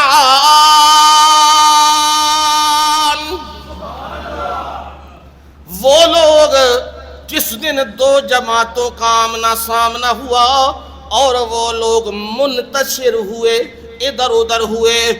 یہ کیوں ہوئے نے؟ انما استزلهم الشیطان، انہاں نو کنے پھسلایا؟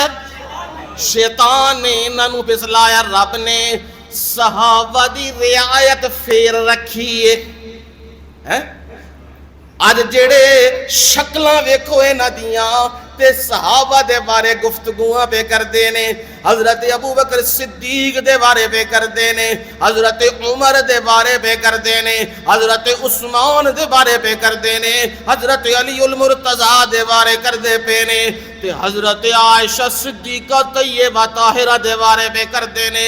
اے بے ایماناں دے اُتے جڑے تنقید کر رہے نے، تنقید کر رہے نے، خدا دیاں لعنتاں تے پھٹکار وسنے نہ دے اتے۔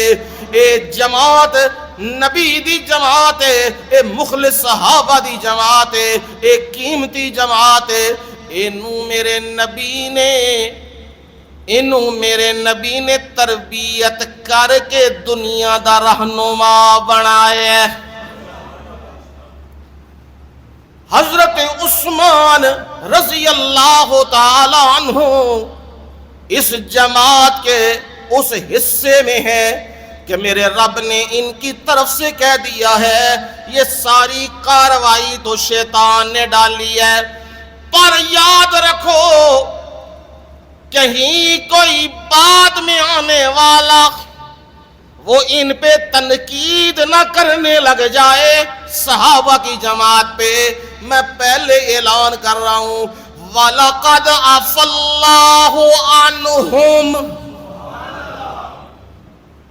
جملہ یاد رکھ لو، وَلَقَدْ عَفَا اللَّهُ عَنْهُمْ، اللہ نے کہا، میرے رب نے کہا، من اپنی ذات دی قسم میں انہاں ساریاں دی معافی دا اعلان کر دیتی ہے۔ جب میرا رب معاف کرے پھر کون ہے وہ جو ان کے اوپر تبرہ کرے، تنقید و تنقیص کرے؟ وہ پھر بے ایمان کا بے ایمان ہے۔ حضرت عثمان غنی سارے غزوات میں، حنین میں بھی ہیں، تبوک میں بھی ہیں، خیبر میں بھی ہیں، سارے غزوات میں نبی کے ساتھ ساتھ ہیں۔ رسول اللہ صلی اللہ علیہ وسلم آپ کی جب وفات ہوئی، حضرت عثمان غنی رضی اللہ تعالیٰ عنہ پہ یہ کیفیت تھی، مسجد میں کھڑے تھے، مسجد نبوی میں، اطلاع ملی ہے رسول اللہ صلی اللہ علیہ وسلم اب اس دنیا میں نہیں رہے ہیں۔ دیوار کے ساتھ یوں لگ گئے، کہتے ہیں مجھے کوئی پتہ نہیں کیا ہو رہا ہے، میں تو اپنے غم میں ڈوبا ہوا ہوں، کون کدھر جا رہا ہے اور کیا کر رہا ہے، کیا بیٹھا ہوا ہے، میں تو اپنے غم میں ڈوبا ہوا ہوں۔ اتنی کیفیت رسول اللہ صلی اللہ علیہ وسلم کے فراق کی ان پہ طاری ہو گئی ہے۔ اور بعد میں حضرت ابو بکر صدیق رضی اللہ تعالیٰ عنہ کی خلافت آئی، بیعت کرنے والوں میں حضرت عثمان بھی تھے، اور حضرت عمر کی خلافت آئی تو وہاں بھی حضرت عثمان بیعت کرنے والوں میں تھے۔ جب اپنا معاملہ آ گیا حضرت عمر نے بندے تجویز کر دیے رضی اللہ تعالیٰ عنہ، حضرت عبد الرحمن بن عوف، حضرت علی المرتضی، حضرت سعد بن نبی وقاص، حضرت طلحہ، حضرت زبیر، یہ 5 بندے مقرر کر دیے ہیں اور کہہ دیا ہے ان کے جو یہ فیصلہ کر لیں وہ قبول کر لینا ہے۔ حضرت عثمان غنی رضی اللہ تعالیٰ عنہ کی بیعت ہو رہی ہے، مشورے ہو رہے ہیں۔ 3 بندے حضرت طلحہ، حضرت زبیر اور حضرت سعد ایک عبد الرحمن بن عوف کے حق میں بیٹھ گئے ہیں، ایک حضرت علی کے حق میں بیٹھ گئے ہیں اور ایک حضرت عثمان کے حق میں بیٹھ گئے ہیں۔ بندے کتنے رہ گئے؟ 3 بندے رہ گئے، 3 تو حق میں بیٹھ گئے ہیں۔ حضرت عبد الرحمن بن عوف نے کہا اگر علی المرتضی رضی اللہ تعالیٰ عنہ اور حضرت عثمان مجھے اجازت دے دیں میں ان دونوں کے حق میں فیصلہ کروں، جس کے چاہوں حق میں کروں، اللہ سے ڈرتے ہوئے یہ دونوں مجھ پہ اعتماد کر لیں۔ حضرت عثمان نے بھی اور حضرت علی المرتضی رضی اللہ تعالیٰ عنہ نے بھی دونوں نے اعتماد کا اعلان کر دیا۔ کس پر؟ یہ گلاں یاد رکھیا کرو۔ حضرت عبد الرحمن بن عوف رضی اللہ تعالیٰ عنہ پر، اور حضرت عبد الرحمن بن عوف نے ساری معلومات مہاجرین کی بھی انصار کی بھی اکٹھی کی، مسجد میں آ گئے۔ مسجد میں آئے، ایک طرف حضرت علی المرتضی رضی اللہ تعالیٰ عنہ بیٹھے ہیں، ساتھ حضرت عثمان بیٹھے ہیں، مہاجرین و انصار بیٹھے ہیں۔ حضرت عبد الرحمن بن عوف رضی اللہ تعالیٰ عنہ نے خطبہ شروع کر دیا ہے، سمجھانے لگ گئے ہیں امیر کی یہ شرائط، نبی کے قریب کون ہے، نبی کا اعتماد کس میں ہے، علم زیادہ کس میں ہے اور فقاہت زیادہ کس میں ہے، یہ چیزیں سمجھانے لگ گئے ہیں۔ سمجھانے کے بعد حضرت عبد الرحمن بن عوف کھڑے ہوئے اور سیدھا حضرت عثمان رضی اللہ تعالیٰ عنہ کو کھڑا کیا اور ان کے ہاتھ پہ بیعت کر لی۔ جب حضرت عبد الرحمن بن عوف نے بیعت کی، حضرت علی المرتضی رضی اللہ تعالیٰ عنہ بھی کھڑے ہوئے اور حضرت عثمان کے ہاتھ پہ بیعت کر لی۔ دونوں نے کر لی۔ جب دونوں نے کی، اب مہاجرین و انصار سارے دوڑ پڑے ہیں، حضرت عثمان کی خلافت کو مان لیا، تسلیم کر لیا ہے۔ فتوحات ہو چکی ہیں 22 لاکھ مربع میل۔ کتنے جی؟ فتوحات ہو چکی ہیں۔ حضرت عثمان غنی جب خلافت کا منصب سنبھالا، خطبہ دیا اور بتلایا میں اللہ کے خلیفہ حضرت ابوبکر صدیق اور حضرت عمر ان کے نائبین میں سے ہوں، اللہ سے دعا کرتا ہوں میرے مالک میری رہنمائی کر اور میری مدد کر، مجھے اپنے نفس کے حوالے نہ کرنا۔ اور فتوحات بڑی، 22 سے 44 لاکھ مربع میل۔ کتنا جی؟ 44 لاکھ۔ ایران تو حضرت عمر کے دور میں مصر اور شام فتح ہو چکا تھا، اور ان کے دور میں قبرص فتح ہوا، ان کے دور میں آذربائیجان، ترکمانستان، یہ روس کے ساتھ، یہ روس بھی، بدخشاں بھی، یہ کابل بھی، افغانستان کے علاقے بھی، اسپین بھی، اور یہ ترکی کے علاقے بھی یہ سارے کے سارے فتح ہوئے حضرت عثمان غنی رضی اللہ تعالیٰ عنہ کے دور میں، اور بحری بیڑا بنایا حضرت عثمان کے دور میں رضی اللہ تعالیٰ عنہ۔ وہ جزیرہ قبرص فتح کیا اور بڑی بڑی فتوحات ہوئیں، اور جہاں جہاں بغاوتیں ہوئیں حضرت عثمان رضی اللہ تعالیٰ عنہ نے وہاں ان کا کلا کما کیا، اور اسلام کی سرحدیں یوں پھیل گئیں۔ اب منافقین وہ لگے ہیں کہ کہاں مسجد نبوی ہے، چھوٹی سی مسجد نبوی، اور کہاں 44 لاکھ مربع میل پہ حکومت ہے، اور یہ فتوحات نہ روکی گئیں تو پوری دنیا پہ اسلام کا غلبہ ہوگا۔ اب منافقین آ گئے، لبادہ اوڑھ لیا اسلام کا۔ وہ عبداللہ ابن سبا اور اس کی ذریت، انہوں نے بے ایمانیاں شروع کی۔ یہ مصر کا علاقہ، یہ کوفہ اور یہ شام اور یہ عراق اور یہ بصرہ، یہ نبی کے دور میں تو نہیں نصارے آئے، یہ بعد میں فتوحات ہوئیں۔ انہوں نے نبوت کا زمانہ نہیں دیکھا ہوا تھا، لہٰذا ان کے اندر وہی چیزیں، قتل و قتال، فسق و فجور، ان کے اندر وہی تھا۔ حضرت عثمان غنی رضی اللہ تعالیٰ عنہ، ان کے خلاف عبداللہ ابن سبا، اس نے اپنے بندے مصریوں کو اکٹھا کرنا شروع کیا اور کہا خلافت حق ہے علی کا رضی اللہ تعالیٰ عنہ۔ یہ سب سے پہلے شوشہ چھوڑا عبداللہ ابن سبا نے، اور عثمان نے قبضہ کر لیا ہے، حضرت عمر نے قبضہ کر لیا ہے، حضرت ابوبکر صدیق نے قبضہ کر لیا ہے، معاذ اللہ۔ یہ پہلا شوشہ چھوڑنے والا بے ایمان، یہ منافق، یہ عبداللہ ابن سبا تھا۔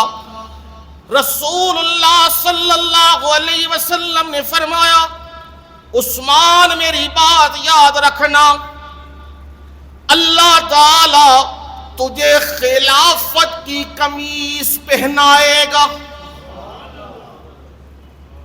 یہ جملہ ہے، خلافت دی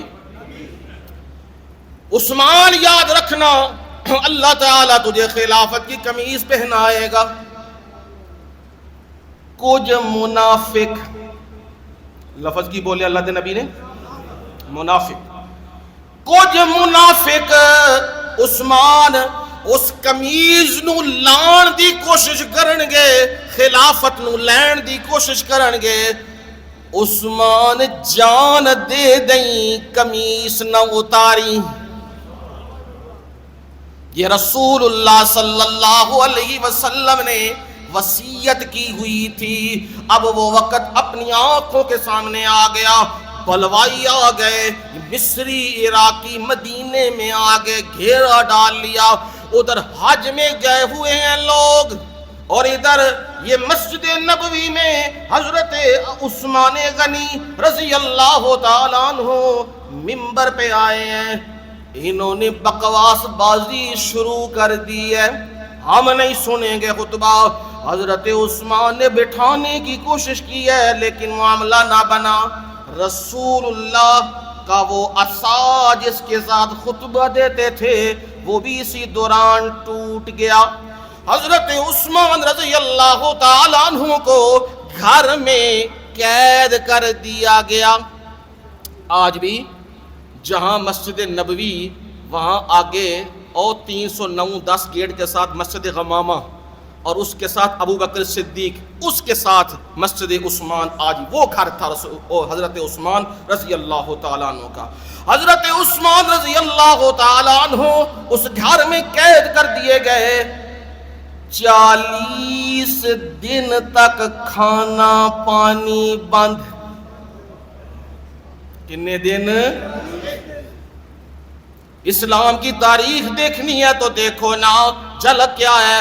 حضرت عثمان غنی رضی اللہ تعالیٰ عنہ جب بلوائیوں نے نکلنا بھی سارا مفقود کر دیا، چھت پہ آئے اور خطبہ شروع کر دیا. کہا لوگو سنو میری بات, مجھے میری باتوں کا جواب تو دو نا. میں ہی وہ بندہ ہوں جب میں مدینے آیا رسول اللہ صلی اللہ علیہ وسلم نے کہا مسجد تنگ ہو گئی ہے. میں ہی وہ بندہ ہوں جس نے اپنا مال دیا اور مسجد کو وسیع کر دیا, کشادہ کر دیا. آج تم نے میرے لیے ہی مسجد کا دروازہ بند کر دیا ہے, مجھے جواب تو دو نا.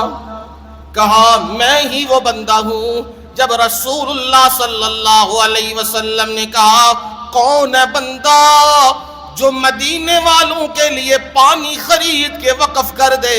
میں ہی وہ بندہ تھا جس نے ذاتی مال سے پانی مدینے والوں کے لیے وقف کر دیا تھا. آج تم نے پانی میرے لیے بند کر دیا ہے. ہاں میں ہی وہ بندہ ہوں. ایک پہاڑ پہ میں رسول اللہ صلی اللہ علیہ وسلم کے ساتھ تھا اور میرے ساتھ ابو بکر صدیق رضی اللہ تعالیٰ عنہ تھے. وہ ہلنے لگا. اللہ کے نبی نے کہا ٹھہر جا, تجھے نہیں معلوم تیرے اوپر ایک نبی, ایک صدیق اور ایک شہید موجود ہے. وہ صدیق ابو بکر تھے, نبی رسول اللہ تھے صلی اللہ علیہ وسلم, اور شہید میں تھا. کیوں اپنے ہاتھوں کو میرے خون سے رنگنے لگے ہو؟ پر وہ جواب نہیں دے رہے اور انتشار بڑھتا گیا. حضرت علی المرتضی رضی اللہ تعالیٰ عنہ, انہوں نے حضرت حسن اور حضرت حسین رضی اللہ تعالیٰ عنہما انہیں دروازے پہ چوکیدار بنا دیا تھا. بلوائیوں نے کیا کیا؟ پچھلے حصے سے اندر چھلانگ لگائی. حضرت عثمان غنی اپنی بیوی نائلہ کو یہ کہہ رہے ہیں نائلہ مجھے آج لگ رہا ہے میری شہادت کا دن ہے. میں نے خواب میں دیکھا ہے رسول اللہ صلی اللہ علیہ وسلم کہہ رہے ہیں عثمان انی دیر کیوں پیا کرنا ہے, جلدی آ میرے نال جنت چ مل جا. مجھے معلوم ہو رہا ہے میرا وقت آ گیا ہے, مجھے ذرا اپنا وہ پاجامہ دے دو, کہیں یہ ظالم میری بے حرمتی نہ کریں اور میری سطر نہ کھل جائے. باحیا بندہ تھا.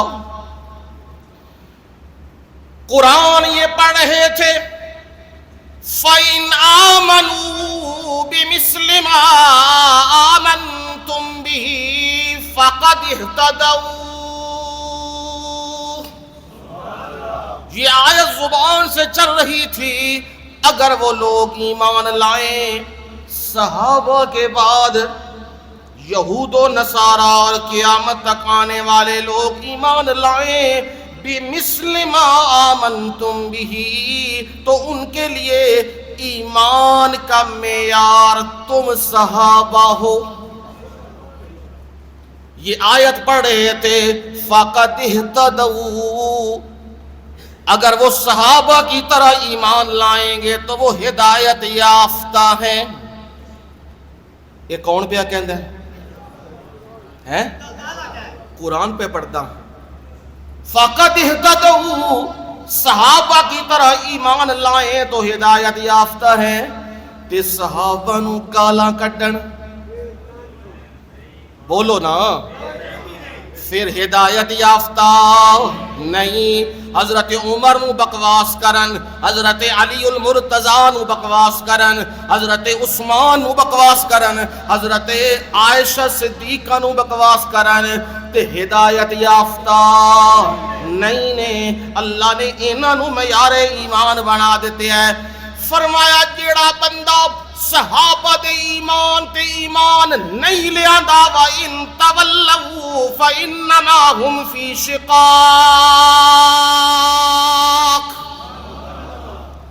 اگر پھر جائیں تو پھر یاد رکھنا وہ ہدایت پہ نہیں، شقاق ضد پہ ہیں، آپس کی دشمنی پہ ہیں، وہ ہدایت پہ نہیں ہے۔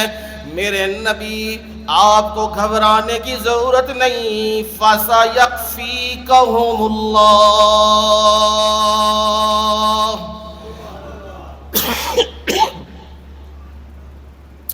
میرے نبی پریشان ہونے کی ضرورت نہیں، اللہ تعالی آپ کو کافی ہے۔ اللہ تعالی آپ دی طرفوں انہاں نو اللہ کافی ہے، جڑے بکواس کر دے نے، جڑے اسلام نو مٹاندے نے، جڑے قرآن نو مٹاندے نے، جڑے نبی دی سنت نو مٹاندے نے، اللہ تعالی کافی ہے۔ تے او کون ہے؟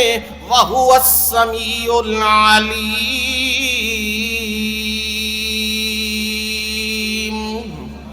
اور وہی ہے سننے والا بھی اور جاننے والا بھی۔ صبغت اللہ، اللہ کا رنگ وہ کون سا؟ عیسائی اپنے پیدا ہونے والے بچوں کو پانی کے خاص رنگ سے رنگتے تھے اور کہتے تھے اب یہ عیسائی بن گیا ہے، اب یہودی بن گیا ہے۔ میرے رب نے کہا نہیں، صبغت اللہ، یہ رنگ نہیں، رنگ تو اصل توحید کا ہے۔ جو اللہ والا بن گیا، جو اللہ سے ڈرنے لگ گیا، جو اس کے سامنے جھکنے لگ گیا، جو گھوڑوں کے سامنے نہ جھکے، غیروں کے سامنے نہ جھکے، قبروں کے سامنے نہ جھکے، علم کے سامنے نہ جھکے، جھکے تو کہاں جھکے؟ ایک رب کے سامنے جھکے تو وہ ہے مومن۔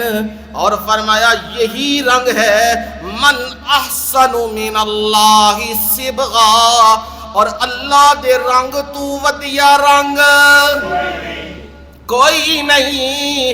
جو توحید کا رنگ ہے وہ سب سے بہترین رنگ ہے۔ باقی رنگ جتنے مرضی، میں فلانی سرکار دا مرید ہاں، میں فلانے دربار دا مرید ہاں، میں فلانی قبر دا مرید ہاں، میں فلانے حضرت دا مرید ہاں، یہ مرودیاں نہیں، اصل تو ہے مرید محمد الرسول اللہ صلی اللہ علیہ وسلم۔ اور قابل تقلید جماعت ہے صحابہ اکرام رضوان اللہ تعالی علیہم اجمعین۔ فرمایا وَنَحْنُ لَهُ عَابِدُونَ، اور اعلان یہ ہے ہم اسی کی عبادت کرنے والے ہیں۔ ہم کس کو پکارنے والے ہیں؟ ایک اللہ کو۔ ہم سجدے بھی اس کے کرنے والے، طواف بھی اس کے کرنے والے، نظر و نیاز بھی ہے۔ پچھلے کو نہیں بولتے، نظر و نیاز کے دے نا دی، نظر بھی اللہ دی ہے، نہیں نیاز حسین دی ہے، نظر و نیاز کی دی۔ ہاں، النظر عبادت، النظر عبادت والعبادت لا يجوز لغیر اللہ۔ نظر عبادت ہے اور عبادت اللہ کے سوا کسی کی جائز نہیں ہے۔ نظر بھی انہوں ہی کہندے نے جنوں نیاز کہندے نے، جنوں نیاز کہندے نے انہوں ہی نظر کہندے نے۔ لہٰذا یہ مغالطے میں نہ پڑنا۔ یہ چیزیں دودھ دینا، فروٹ دینا، کھیرے دینا، بکرے دینا، کس کے نام پر؟ کس کے نام پر؟ سوال ہے کیوں ہے؟ سوال دھیان ہے نا، کیوں؟ جواب ہے بکرے دیے کس نے، دودھ دیے کس نے، کھانے دیے کس نے، تے جنہیں دتے دینے او دے نا دائی دینا تے جیڑا کھان والا وے او دے نا دا نہیں دئی دا بندے کھان والے نے تے رب کھلان والا وے او دے نا دائی دینا وے اے یا کہ نحن لہو عابدون ہم اسی کی عبادت کرتے ہیں. حضرت عثمان اس آیت کو پڑھ رہے تھے جب فَسَيَكْفِيكَهُمُ اللَّهُ یہاں پہنچے وہ بے ایمان سب سے پہلے تو حضرت ابو بکر صدیق رضی اللہ تعالیٰ ان کی اولاد میں محمد بن ابی بکر لوگوں کی باتوں میں آ گئے. عہدے کا مسئلہ بنا. سب سے پہلے انہوں نے حضرت عثمان کی داڑھی کو پکڑا. حضرت عثمان نے دیکھا اور کہا یاد رکھ ابو بکر کے بیٹے خدا کی قسم اگر تیرا باپ آج زندہ ہوتا نا تو تیری جرت نہ ہوتی میری داڑھی کی طرف ہاتھ بڑھانے کی. وہ شرم کھا گیا اور پیچھے ہٹ گیا. اب 3 بندے اور بے ایمان آگے بڑھے. انہوں نے حضرت عثمان پر وار کر دیا ہے اور تلوار سر پہ لگی, خون جاری ہو گیا. اور یہ آیت فَسَيَكْفِيكَهُمُ اللَّهُ یہ پڑھتے جا رہے تھے زبان سے اور خون بہتا جا رہا تھا. اور وہیں حضرت عثمان کی شہادت ہوئی. 2 دن بے یار و مددگار 2 دن بے یار و مددگار حضرت عثمان کی میت مبارکہ گھر میں پڑی رہی ہے. جنازہ کوئی نہیں, کوئی آگے نہیں بڑھا. اتنا زور بلوائیوں کا ہے. پھر رات کے اندھیرے میں صحابہ نے ہمت کی اور 17 صحابہ رات کے اندھیرے میں حضرت عثمان کی میت کو اٹھایا ہے. اور تجہیز و تکفین کے بعد مدینے کے او جنت البقیع کے باہر او کوکب حشب وہاں پہ جا کے دفن کیا ہے. اب اندر آ گیا یہ حصہ, اس وقت باہر تھا اور ڈر لگا ہوا تھا حضرت عثمان کی کہیں میت کو نکال کے کوئی توہین نہ کرے. یہ حالات تھے. اور صحابہ سارے کے سارے کثرت سے حج کے لیے جا چکے تھے. ذہن میں آتا ہے صحابہ کتنے سن, صحابہ حج کے لیے جا چکے تھے. اور بلوائیوں نے یہی منظر, یہی موقع دیکھا اور دیکھ کے اپنی کاروائی ڈال دی. اب صحابہ مڑ کے آئے تو منظر معلوم ہوا.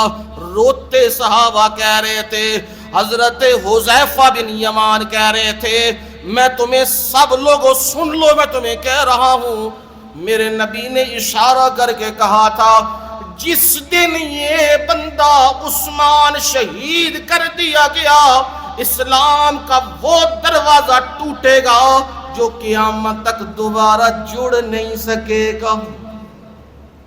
آج فتنے دیکھ رہے ہو نا امت مسلمہ کے اندر, یہ وہی ابتدا ہوئی ہے. یہ حضرت عثمان رضی اللہ تعالیٰ عنہ, میں نے تھوڑا تھوڑا کر کے احاطہ کیا کہ آپ کو کچھ چیزیں بتا دوں. اتنی سمجھ آ گئی. حضرت عثمان انہیں ذوالنورین بھی کہا جاتا ہے, ذو ہجرتین بھی کہا جاتا ہے, 2 ہجرتاں کی تھیں. ذو بشارتین بھی کہا جاتا ہے. نبی نے انہیں 2 مرتبہ جنت کی کیا دی ہے, بشارت دی ہے. حرم کے اندر مکے کے اندر بھی زمین کی وسعت حضرت عثمان غنی رضی اللہ تعالیٰ عنہ نے کی ہے, وسعت مسجد کی. اور مسجد نبوی جتنی وسیع ہے اور جس کے اندر ستون ہے سارے, یہ حضرت عثمان غنی رضی اللہ تعالیٰ عنہ نے کی ہے. قیامت تک جڑے بندے آندے رہن گے مسجد نبوی دے اندر تے حرم دے اندر نمازاں پڑھدے رہن گے, قرآن پڑھدے رہن گے, کنوں لبے گا اجر؟ ہاں, حضرت عثمان غنی کو لے گا. اور میں یہ کہا کرتا ہوں عثمان رضی اللہ تعالیٰ عنہ کی تو بے شمار فضیلتیں ہیں. سب تو وڈی فضیلت اے وے کہ میرے نبی نے چنے اپنیاں دھیاں واسطے کنوں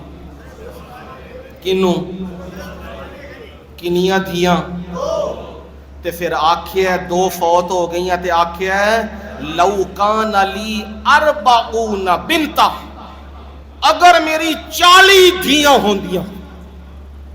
کون کہہ رہے نے؟ میرے مرشد محمد کریم صلی اللہ علیہ وسلم. 40 دھیاں ہوندیاں میں ایک ایک کر کے کدے نکاح چ دینیاں سن. عثمان غنی دے. میں آہنا ہر بندہ اپنی قسمت تے ناز کردا ہے.